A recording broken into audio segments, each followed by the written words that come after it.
It's important to realize that the cannabinoid system, it affects sensation. So that's one of the reasons that it helps with something like pain. But sensation is all senses, so it affects your visual acuity, it affects your auditory acuity, it just affects the way your brain processes any sensory input. Interestingly, the cannabinoid receptors were found before the cannabinoids. So the reason cannabinoids are called cannabinoids is because they had found these receptors, they didn't know what they did, and then eventually doing research with marijuana, and it was actually when they were producing Marinol, which was something to prevent chemotherapy patients from feeling nauseous, to reduce nausea and vomiting in chemotherapy patients. Turned out to not work at all. That's beside the point. But when they started doing that research, they found, oh, this is what binds to those receptors. Now, there are a ton of CBD or a ton of cannabinoid receptors in the brain. None of those are technically associated with, I shouldn't say that. None of those are what we consider major players in the normal sleep process.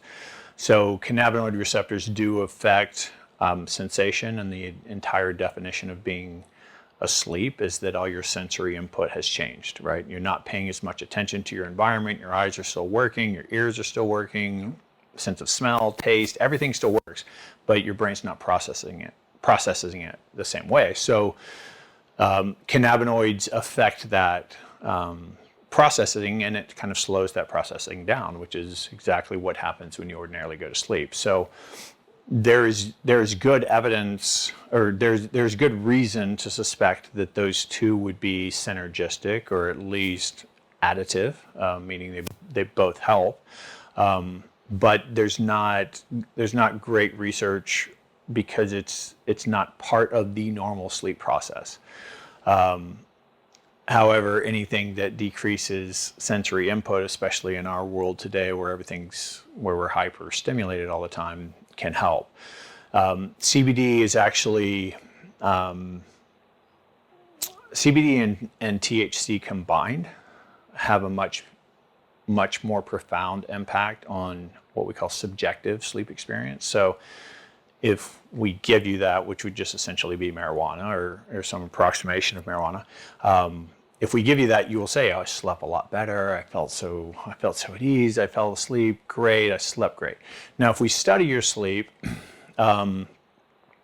what we consider normal sleep, and this is laboratory. So if we hook you up to all sorts of electrodes and respiratory monitors and pulse ox, and we're measuring your movement and all this stuff, we can produce this histogram that says, oh, you're in this stage of sleep for this long, and you progress this way. CBD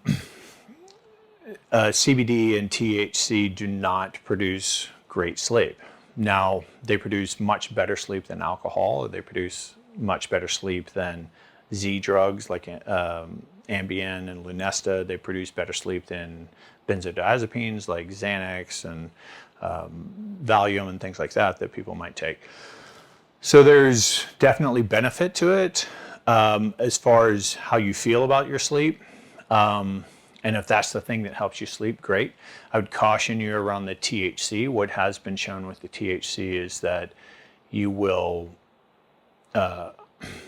it's something called tachyphylaxis, which is just like getting used to it, right? So like when you're driving down the road and you're in your car and you keep turning the stereo up louder and louder and louder, and then you get out of your car and you get back in it and you're like, Jesus, that's loud. That's the same thing that's going on, right? Like you're just desensitizing yourself to it. And so THC wanes really quickly. The most recent study I read was maybe a year and a half ago, showed that to get this subjective experience of better sleep, the amount of THC would go up 10 times in 30 days. If you're naive to THC, CBD itself, the amount that you would need does not go up super quickly. It does go up a little bit over time, but not anything like THC, maybe 10% over 30 days. But what's really hard to define is how much do you need? And a lot of that has to do with how the CBD is produced. Is